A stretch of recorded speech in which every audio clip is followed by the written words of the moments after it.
Imagine a book hidden from the world, not by accident, but by choice. An ancient text, whispered among Tibetan monks, that describes not only what happens after death, but what we truly are when the body falls away. It's not a religious manual. It's not a metaphor.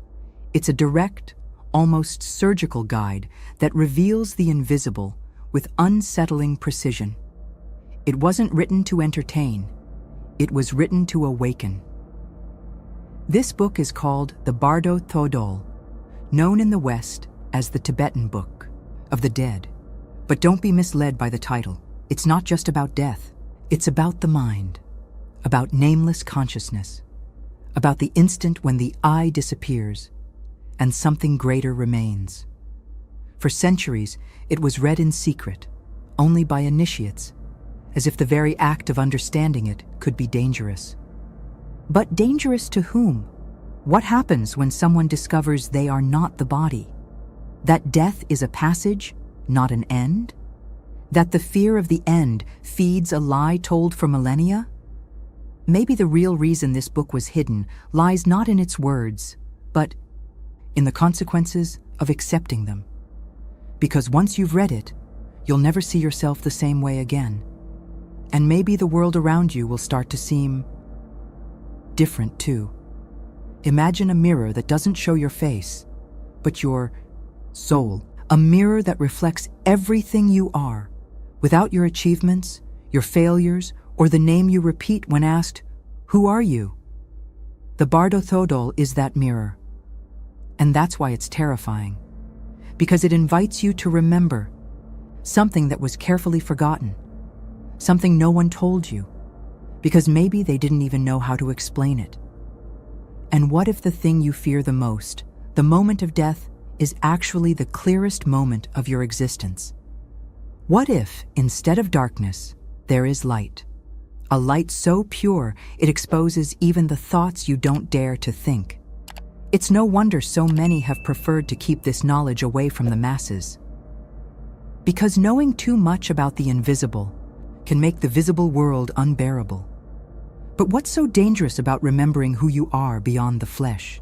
Why so much silence around a book that simply describes what happens when everything ends? Or maybe, what begins? That's where the real mystery lies. Because if consciousness continues, if it crosses the veil, then nothing you think is permanent really is. And if nothing is permanent, what remains? The first revelation. You don't die, it sounds absurd, doesn't it? That death isn't the end. That when you close your eyes for the last time, something in you continues, lucid. But that's exactly what the Bardo Thodol states with unsettling clarity. According to its teachings, consciousness is not interrupted. It simply changes form, like water spilling from a vase, but it doesn't disappear. The body stops, but what you are doesn't. Maybe this is the most uncomfortable revelation for modern thinking, that the mind doesn't depend on the brain to exist. How can you accept that in a world where only the measurable is believed? But what if consciousness is like the space between thoughts, invisible yet real? What if it's the stage where all experiences happen, but never an experience itself? The moment of death, the book says, consciousness passes through portals, not physical, but vibrational. Like an invisible traveler moving through frequencies, through mental states, through dimensions that human language can barely describe. Nothing is automatic. Nothing is guaranteed. What you carry within is what defines what comes next. And that changes everything, doesn't it? If you keep existing without a body, who are you? What remains when memories fade, when your name no longer echoes, when your senses stop working? According to Tibetan lamas, you still exist, but without distractions, without filters, without masks. And that's where both the danger and the beauty of this revelation lie, because in the end, you find only yourself. This raw and naked consciousness continues to perceive, to feel, to react. And that's terrifying for someone who lived their whole life thinking the mind dies with the brain. Death, according to the Bardo Thodol, is not a line. It's a transition, a change of scenery, and the play goes on. But with one detail, now the stage is inside. And what you find there depends on how you lived here. Are you ready to keep existing without a body? To feel without touching? To hear without ears? To perceive without eyes? This isn't a philosophical question. It's a warning. Because if the Bardo Thodol is right, then death is not the end of the movie. It's when the lights come on, and everything that was hidden finally begins to be seen. There is a moment, a single moment, when the body stops, the heart goes silent, and the brain ceases its activity. Medicine calls this clinical death, but the Bardo Thodol calls it Chikai Bardo. And what happens there challenges everything you imagine about the end. Because in that exact moment, what appears is not darkness. It's light. A light so intense, so pure, so silent, that it can't be described with ordinary words. The Tibetan masters say this light isn't something you see, it's something you are. The clear light, as they call it, is your deepest nature, stripped of all forms. It has no color, no sound, no time. It simply is. And when you encounter it, everything you believed yourself to be, name, story, personality, dissolves like mist in the sun. It's the moment when the I dies and the true being appears. But there's a dilemma. Not everyone recognizes this light. Many reject it. They mistake its brilliance for something threatening, precisely because it reveals what has always been hidden. Imagine spending your whole life identifying with the body, with fears, with desires, and suddenly all of that vanishes. The ego panics, the mind pulls back, and in that retreat, a new cycle begins. Chikai Bardo is a point of choice, but not a rational one. It's a reflection of who you've become. If you're familiar with inner silence, with surrender, with presence, you might recognize the light. But if you've spent your life avoiding the void, numbing the fear of death, that same light may feel overwhelming. And what was meant to liberate becomes confusion. That's why the masters train the mind their entire lives, so that in that moment, it doesn't get lost. Because if the light is recognized, there is no longer a need for transition. Consciousness merges with the whole, like a drop returning to the ocean. But if it's ignored, the next phase begins. And with it, everything still tied to the mind reappears. Memories, desires, attachments, everything. And what if that light is you, without your fears, your name, your story? What remains when everything constructed crumbles? The Bardo Thodol says the answer is in the now, in how we live, feel, and think. Because the light isn't something you need to reach. It's already here. The question is, would you recognize it if you saw it now? The clear light should be the most beautiful reunion there is, but for many, it becomes the beginning of the fall. The Bardo Thodol is clear. When consciousness faces its essence and doesn't recognize it, fear takes the place of surrender. The light then fragments. It becomes shadow, takes form, adapts to what the mind still can't let go of. And what was liberation turns into a labyrinth. It's hard to accept that fear can separate us from what we are, but that's what happens. The mind, failing to recognize the light, creates images, visions shaped by your deepest emotions. And that's the real danger. The creation of realities from internal illusions, mental hells, chaotic landscapes, distorted mirrors of what you never wanted to face. All projected as if they were outside, but all coming from within. Have you ever thought that hell might not be a place, but a state of perception? According to Tibetan teachings, what you find after death is not a judgment, it's a reflection. Everything you avoided facing in life reappears, without masks. Not to punish you, but because now there are no more distractions. The external world is gone. What remains is you with yourself. The mind is a silent architect. It builds the landscapes of the afterlife with the materials you nurtured during life: fear, attachment, guilt, pride. And that's how the cycle begins to repeat. You feel discomfort. You want to escape. And in that desire to flee, you create forms, images, worlds, until little by little you drift away from the light and fall again into the cycle of rebirth. That's where many get lost. Because attachment doesn't end with the death of the body. Attachment continues to your name, your story, your identity, the desire for control, and every attempt to hold on to what's dissolving strengthens the illusion, strengthens the I. And with that, suffering begins again. Consciousness, failing to recognize its freedom, becomes trapped and begins building a new prison. What you don't recognize traps you. And if the brilliance of the light seems dark, maybe it's because your eyes are still closed. But what if it's not too late? What if the simple act of looking inward, now while alive, is already preparation for that encounter? Because in the end, the only thing keeping us from seeing the light is the fear of being exactly what it reveals. After the light dissolves, into shadow, an even more intense phase begins, Chonyid Bardo. Here, consciousness is no longer facing the void, but immersed in vivid, symbolic visions, sometimes beautiful, sometimes terrifying. What appears are not external entities. They are psychic expressions, aspects of the deep mind taking form.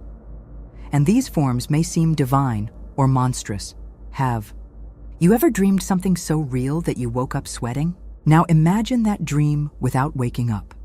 Multiply the intensity. That's how the Bardo Thodol describes the visions of the Chonyid, compassionate deities, radiant Buddhas, but also grotesque, frightening, violent figures. The detail? None of them are separate from you. They are projections of your own psyche, fragments of the unconscious, made manifest. The mind, without the body to anchor it, reveals its purest symbolic language. Everything that was repressed, everything that was worshipped, everything that was feared, appears. The gods are your compassion, your wisdom, your surrender. The demons are your anger, your attachment, your guilt. But the danger lies in believing these forms are real, that they exist outside you. Because then you begin to flee, to fight, to react, just as you did in life. And that's when the cycle strengthens. Every reaction feeds the next form. Every fear creates more fear forms. Consciousness then starts getting lost in its own reflection. Like someone entering a hall of mirrors and trying to destroy the images, without realizing they're all just reflections of their own face. The Bardo Thodol warns, if you recognize these forms as parts of yourself, they disappear. But if you fight them, they grow. Imagine looking a demon in the eyes and seeing your wounded childhood there, the part of you that cried in secret, that was ignored, that never knew how to ask for help. The monster, in that moment, dissolves. Because it only existed to be seen. Because personal hell doesn't want to destroy you. It wants to be understood. And maybe that's the hardest revelation. There are no enemies in Chonyid Bardo, only parts of you waiting to be embraced. Could you look at what scares you the most and say, I see you? Because that recognition is what sets you free. There's no battle to be won, only a consciousness that needs to remember everything that appears in you. And everything that arises just wants to be seen. And what if the next step isn't to flee, but to listen? Long before the West ever heard of the Bardo Thodol, Carl Jung was exploring similar territory, not with Tibetan robes, but with his eyes turned inward toward the psyche. He called the collective unconscious what the Tibetans saw as the visions of the Bardo, a deep layer of the mind where archetypes, symbols, and ancestral memories live. The afterlife described in the Bardo isn't very different from what Jung described in Dreams, a symbolic landscape, inhabited by everything that wasn't integrated. For Jung, dreams are not meaningless nonsense. They are encrypted messages from the soul. And what happens in the Chonyid Bardo closely resembles an intense dream, where symbols take form and speak to consciousness. Except in this case, there's no body to wake up. It's the naked mind navigating its own contents, like an involuntary dive into the deep unconscious. And here, everything meets: psychology, spirituality, the after-death experience. The archetypes that arise, the wise old man, the terrible mother, the savior, the traitor, are not random characters. They are universal structures that inhabit all of our minds. They are not personal creations, but expressions of what Jung called the soul of the world. In the Bardo Thodol, these figures appear as Buddhas, protectors, demons. But their function is the same: to help consciousness see what's behind the mask. And what if archetypes are the soul's natural language? What if every vision in the Bardo is an attempt by the unconscious to communicate, to organize itself, to heal? Jung once said, "What you resist persists, what you accept transforms." And the Bardo seems to echo that powerfully. The visions are not punishments. They are invitations. Invitations to recognize, to integrate, and perhaps to transcend. Think for a moment. What if death is an intensive therapy for the soul? A process of symbolic purification, where everything left unresolved in life comes to the surface. Not to punish, but to complete. The pain you didn't feel, the word you didn't speak, the shadow you avoided. In the Bardo, all of that appears not as a debt, but as a chance. A final chance to welcome what was once rejected. Could you see yourself as a being in process, not a finished product? Because the Bardo doesn't judge, it reveals.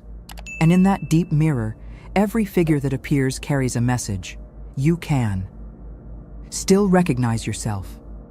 But for that, courage is required. The same courage Jung asked of his patients, the same that the lamas quietly cultivate. After all, what if the inner world is vaster than any sky ever observed? After crossing light and shadow, visions and archetypes, you reach a decisive point: Sidpa Bardo. Here, consciousness is no longer trying to be free. It is being pulled. A new reality begins to form, almost as if the backdrop of the universe were redrawing its shapes based on a single ingredient: the final vibration of the mind.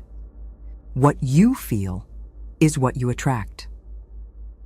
Sidpa is described as the stage of spiritual gestation. Consciousness, still formless, begins to be surrounded by unresolved desires, tendencies, and emotions.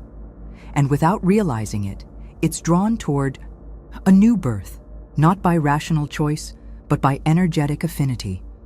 What you were decides what you will be, like a seed that, falling to the earth, already carries the destiny of the fruit to come. Imagine the mind as an invisible magnet, pulling toward itself a new body, a new story, a new existence.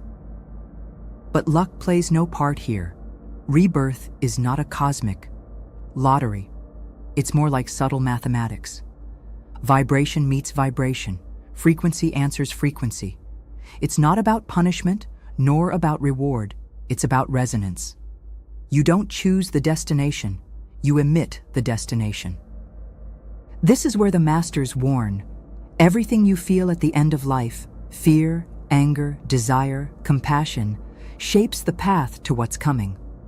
Consciousness, like a blind artist, paints the next existence with the colors brought from the now. If there is attachment, form arises. If there is liberation, there is silence. The mind seeks a womb, an identity, a new stage. Without realizing, it's creating the next act before even waking. And what if birth were actually the final point of an unconscious choice? What if you began this life because the vibration of your final thought in the last existence brought you precisely here? That changes how you look at the present. Because the now is not just a moment. It's a construction. And what are you building with your thoughts in this very instant? The Bardo Thodol doesn't describe rebirths as punishments, but as responses. Responses to what the soul still wants, to live, feel, resolve. The question is, what are you cultivating within yourself? Because when the body dissolves, that's what remains, and that without judgment defines the next step. Are you aware of what your mind is vibrating now? Or are you still distracted by what the world seems to offer? For a long time, the concept of karma was distorted, turned into a moral threat used as a synonym for punishment or reward. But the Bardo Thodol presents a radically different view. Karma doesn't judge, punish, or save. It simply reflects, like a mirror that returns exactly what you project. Nothing more, nothing less. Imagine the universe as a fertile field, where every thought, every intention, every gesture is a seed. It doesn't matter whether it's small or grand, everything you plant sooner or later sprouts, and the soil makes no distinctions. It doesn't ask if you deserved it, it simply responds. Just like an equation answers to the sum of the numbers, you put into it. This is the subtle architecture that shapes not just the afterlife, but every detail of what you're living now. Karma, in this sense, isn't something that comes back to you as a lesson. It stays with you. It crosses bardos, shapes visions, determines rebirths. It's like an invisible trail of everything you believed, felt, and chose. And in Sidpa, Bardo, that trail begins to take physical form again. Modern science is beginning cautiously to tune in to the same frequency. Quantum physics already suggests that reality is not static. It responds to the observer.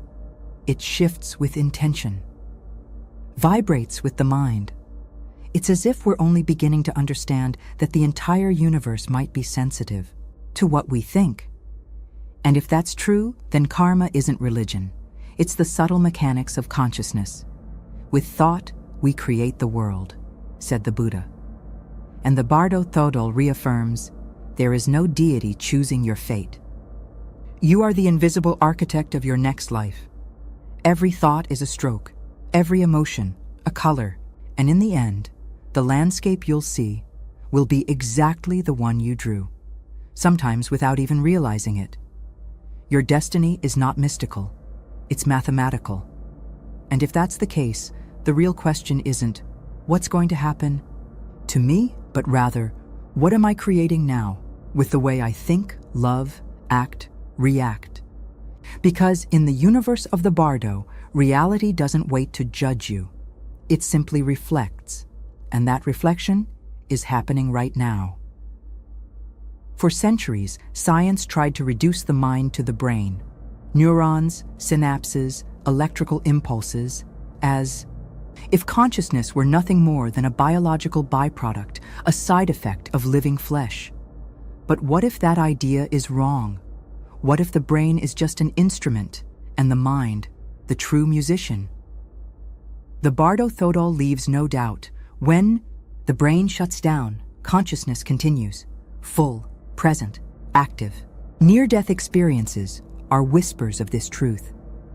People who were clinically dead report scenes, sensations, and perceptions with a clarity that defies any neurological explanation.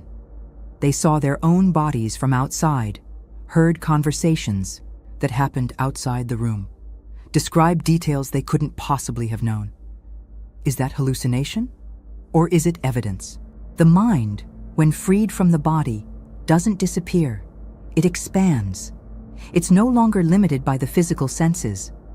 It perceives through other means, without eyes, without ears, without time, like a field of awareness that simply is. Tibetan. Monks have known this for a long time.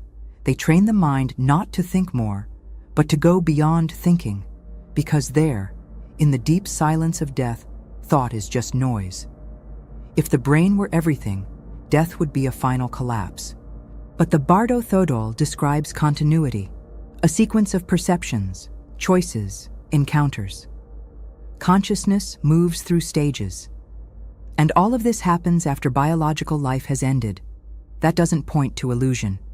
It points to a greater reality, where the mind is not contained by the body, but the body is contained within the mind. Some scientists are beginning to reconsider. Theories like non-local consciousness are gaining traction. The idea that the mind can exist independently of the brain, like a radio signal that keeps going even if the device breaks. The body is the receiver, but the transmission comes from somewhere else. And death, then, is not turning off the radio. It's returning to the source of the signal. If consciousness is not in the body, where is it now? And more importantly, what is it? Because if it's true that you continue to exist beyond the flesh, then everything changes. We are not bodies with a mind. We are consciousnesses using a body, temporarily. And when the body is gone, what remains is what was always there. You, naked, present, alive. Are we ready to accept that? If consciousness continues after death, if it moves through subtle portals, symbolic visions, and mental vibrations, then one unavoidable question arises. How do you prepare for that? The answer, according to Tibetan masters, is simple and profound: meditation. But not as escape, nor as a relaxation technique. Meditation, in the context of the Bardo Thodol, is training for dying. Yes, dying. Because the agitated, distracted mind tends to get lost when the body falls. But a trained mind knows how to stay awake. Meditation teaches observation without identification. It teaches how to let go, how to watch the flow of thoughts like clouds passing by. And that ability becomes vital in the Bardos, where each thought can create a reality, and every emotion can shape a destiny. Tibetan monks meditate like astronauts of consciousness. They spend hours, days, years cultivating lucidity. They learn to detach from the senses, the body, the name, because they know when death comes, there will be no external map. There will only be what was cultivated inside, and if there is clarity within, the path will be visible. If there is confusion, the labyrinth begins. The breath is the guiding thread. Watching the air come in and go out is more than technique.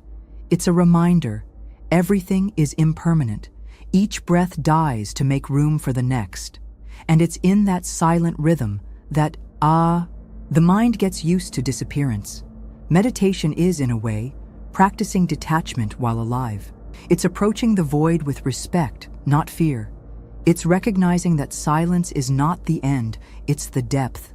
Learn to die before you die, and you won't die when you die. This phrase, attributed to Eckhart Tolle and echoed by mystics of many traditions, reflects exactly what the Bardo Thodol teaches. Dying in life means letting go of the ego, control, the illusion of permanence. And those who learn this while alive are not afraid of the light. They don't get lost in the shadow. They simply observe and move on. Are you preparing to die? Or just living on autopilot? That question isn't morbid, it's liberating. Because if the end is inevitable, then perhaps the greatest act of wisdom is to face it with courage. And meditation is just that, looking at yourself with lucidity before the body falls.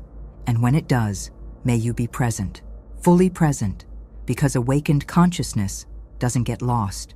If in the moment of death, the mind creates realities based on what it feels and believes, then maintaining lucidity isn't just desirable, it's essential. And the Tibetan masters discovered something powerful. Sound can guide consciousness. The mantras described in the Bardo Thodol are not prayers. They're not pleas to deities. They are codes, precise frequencies, like coordinates that cross the stages of death. Each mantra is like an anchor point, a vibration that, when repeated with intention, imprints itself into the mind and continues to resonate even when the body falls silent. It's not the word itself that matters, it's the sound, the resonance, the vibrational field it activates. In the bardo, where everything is created by the mind, these sounds work like compasses. They remind consciousness of the way back, the way to lucidity. That's why monks recite mantras into the ears of the dying, not to comfort, but to guide. The steady, rhythmic repetition has the power to pass through the subtle portals of transition, as if the sound were building bridges in the invisible. And what crosses those bridges is the part of you that's still awake, the part that can choose not to get lost in the visions of fear. Om Mani Padme Hum is one of the most well-known. But there are others, more specific, used precisely during the moments of the bardo. Mantras that evoke clarity, detachment, compassion. They don't prevent death, but they tune the mind so that, while going through the process, it won't be overtaken by inner chaos.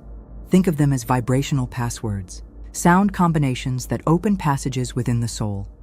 And what if you could program your next life with the sound of your voice? Because that's what it's about, reprogramming consciousness with frequency. Tuning the mind so that, even without a body, it can recognize the light, integrate the shadows, and more freely choose what comes next. In this case, sound isn't a spiritual ornament. It's a tool, a direction, a shield against forgetting. Do we really understand the power of what we say, of what we repeat? Because every word is a mental stroke, every sound, a vibration in the field of existence. And if it's true that in the bardo reality responds to the mind, then your voice, right now, is already drawing the map of what's to come. What have you been vibrating? What have you been letting echo silently? Within everything we avoid in life, the uncomfortable silences, the repressed emotions, the truths we pretend not to see, inevitably shows up in death. The Bardo Thodol is clear in stating, the afterlife is not a punishment, but a mirror. And this mirror doesn't reflect the face others saw. It reveals what only you know, what, sometimes, not even you dared to admit. In the instant the body ceases, the scenery changes, but the mental contents remain, and everything that was swept under the inner rug starts to emerge. Without the mask of the persona, without society's filters, without the roles you played, what remains is the essence, or what's left of it. Death strips away all that is external to reveal everything that is internal. And what appears is not always comfortable. Imagine living your whole life running from yourself. Now imagine that at death, you find yourself locked in a room where all the walls are mirrors, and they all show exactly what you never wanted to see. That's what the bardo does. It forces consciousness to look, and there's nowhere to run. No distraction, no notification, no appointment, no drink, no work, no social media. Just you. With everything you feel, with everything you are. But this mirror is not cruel. It's precise. It's the opportunity life didn't have time to give you. The moment when you can finally face the parts that stayed silent. The stored resentment, the unspoken anger, the love never expressed, the hidden shame. Death doesn't want to humiliate you. It wants to show you, because only by seeing can you transform, and only by embracing can you be set free. This intimate encounter with your own truth may seem like punishment, but it's a gift wrapped in pain perhaps, but still, a real chance for reconciliation, because what appears isn't there to destroy you, it's there to be accepted, and the moment you accept it, it disappears. The mirror stops reflecting, and you begin to see not the reflection, but the reality behind it. Are you prepared to face what life won't let you see? Because if consciousness survives, if it keeps vibrating and creating, then maybe the greatest challenge isn't dying, but being seen completely, for the very first time. And in that moment, where there's nothing left to hide or lose, the most honest question of all arises: who are you when no one is looking? The Tibetans have a simple and powerful view. All of life is made of bardos, not just the after-death state, but everything that moves, everything that begins and ends, everything that transforms. Every change, every loss, every symbolic rebirth is a bardo. And if we pay attention, we realize we're constantly moving through stages. Death, in this context, isn't an isolated event. It's just one more transition among many. A breakup, a loss, an unexpected layoff, an existential crisis that tears through your soul in the middle of the night. These are bardos, moments when the ground disappears and you no longer know who you are, when everything feels suspended and meaning vanishes for a moment. Most people call that chaos, but the Tibetans call it opportunity, because it's precisely in that space between the before and the after that truth can emerge. The Bardo Thodol teaches that consciousness only awakens when it loses its crutches, when what once provided safety ceases to exist. And Earth, with its constant instability, is the perfect setting for that kind of awakening. Every time something dies in you, an idea, an identity, a life phase, you are standing before the same mirror you'll face after death. And if you learn to move through those symbolic deaths with presence, maybe you'll recognize the path. When physical death comes, living then becomes a constant practice, a cycle of dying and being reborn. Not in some dramatic way, but in the simplest and most essential sense. Something ends, something new begins. And in the space between those 2 points, there is fertile emptiness, a silence full of potential. It's in that silence that the soul listens, that the mind sees itself, that truth whispers. But most people fear that in-between. They fear being ungrounded. They fear not controlling the timing of transition. That's why so many run. They flee from the void, cling to the old, even if it hurts, rush into the new, even if they're not ready. But the Bardo, this space between worlds, asks for calm. It asks for listening. It asks for surrender. Because it's there, between who you were and who you're becoming, that something real can happen. Not outside of you, but inside. Exactly where the body can't reach, but consciousness can. And what if the practice of dying began while still alive? Not with sorrow, but with courage, dying to inherited fears, to ready-made truths, to the characters you created just to survive, because maybe the more conscious you are of life's small deaths, the lighter it will be to move through the great transition. And maybe, just maybe, it won't even seem so frightening after all. There are books that inform, books that entertain. And there are books that expose the soul. The Bardo Thodol belongs to that last category. It wasn't written for the general public. It was recited, transmitted, preserved in secrecy. Because its teachings are not theory, they are a mirror. And not everyone can bear to look at themselves with such depth. This is not a book for the curious. It's a map for the courageous. For centuries, it was reserved for lamas and initiates, not because they hid truths out of selfishness, but because they knew truth without preparation can be unbearable. Knowing that you don't die, that the mind continues creating worlds even without a body, that everything you run from in life waits for you on the other side. That's not a comfortable idea. It's a rupture. And ruptures, when they come too soon, can destroy. But now, in a time when the veils are thinner, the Bardo Thodol has reached the West. It has reached you. Not as an esoteric curiosity, but as an intimate invitation. It doesn't talk about some distant place. It talks about your mind, your cycles, your shadows. And maybe that's why, as you read its words, something within you falls silent, as if it already knew, as if it were simply remembering. What's most striking is realizing that it describes in detail not just what happens after death, but what is already happening now, within you. The bardos don't begin with the final breath. They're already active as you breathe. With every change, with every pain that keeps coming back, with every pattern that repeats itself. The book isn't telling you what will happen, it's showing you what is happening. And then the real question arises, what do you do with this knowledge? Because by opening this book, by understanding its language, you cross an invisible line.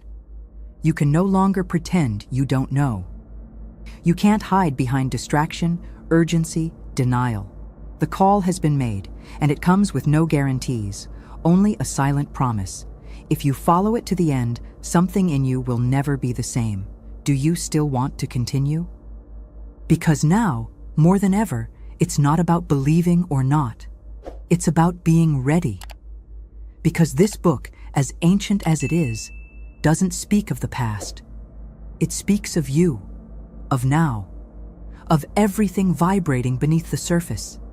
And if it made its way into your hands, maybe it's because on some level you asked for it. And what if life were the dream, and death the awakening? Imagine that everything you know, your body, time, the objects around you, even your thoughts, is part of an incredibly well-constructed dream. And what if, when you die, you don't cease to exist, but simply wake up? This is one of the Bardo Thodol's most unsettling revelations, that what we call reality may be nothing more than an altered state of consciousness, and that true lucidity only begins when the body sleeps. Tibetan lamas say that deep sleep and death share the Lao same root process. Both are dissolutions. Both involve letting go of the constructed identity. But there is one key difference. In sleep, you return.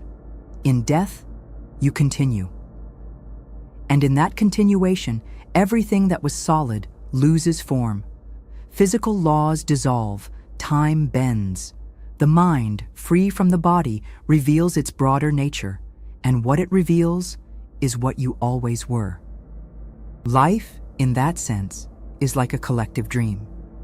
A field of temporary experiences where consciousness gets to explore itself through different forms. But the risk is forgetting. Forgetting that all of this is impermanent. Forgetting that the I is just a character.